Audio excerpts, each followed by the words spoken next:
ನಿಷೇಧಿತ ಮಾದಕ ವಸ್ತುವನ್ನ ಮಾರಾಟ ಮಾಡುತ್ತಿದ್ದ ಅಸ್ಸಾಂನ ಓರ್ವ ಡ್ರಗ್ ಪೆಡ್ಲರ್ ಅನ್ನ ಬಂಧಿಸುವಲ್ಲಿ ಕೋರಮಂಗಲ ಪೊಲೀಸ್ ಠಾಣೆ ಪೊಲೀಸರು ಯಶಸ್ವಿಯಾಗಿದ್ದಾರೆ.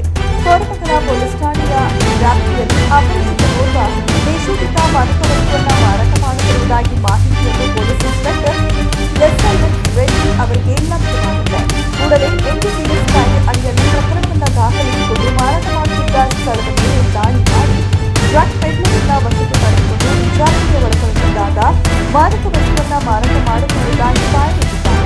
ಬಂಧಿತ ಡ್ರಗ್ ಪೆಡ್ಲರ್ನಿಂದ 62,70,000 ರೂಪಾಯಿ ಮೌಲ್ಯದ 157 ಗ್ರಾಂ ಹೆರಾಯಿನ್ ಅನ್ನ ಕೋರಮಂಗಲ ಪೊಲೀಸ್ ಠಾಣೆಯ ಪೊಲೀಸರು ವಶಕ್ಕೆ ಪಡೆದುಕೊಂಡಿದ್ದಾರೆ. ಕೋರಮಂಗಲ ವ್ಯಾಪ್ತಿಯಿಂದ 157 ಗ್ರಾಂ ಹೆರೋಯಿನ್ ಇದು ಓಪನ್ ಮಾರ್ಕೆಟ್ ಅಲ್ಲಿ ಅಂದಾಜು 62 lakhs ಇದೆ.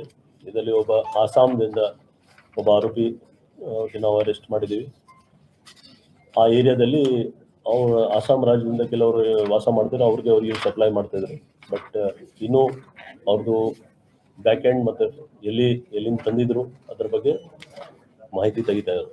ಈ ಕಾರ್ಯಾಚರಣೆಯನ್ನ ಆರ್ಟಿಒ ವಿಭಾಗದ ಡಿಸಿಪಿ ಮೊಹಮ್ಮದ್ ಸಿದ್ದೀಕ MS ಅವರ ನಿರ್ದೇಶನದಂತೆ ಮಡಿವಾಳ ಉಪವಿಭಾಗದ ACP ಅವರ ಮಾರ್ಗದರ್ಶನದಲ್ಲಿ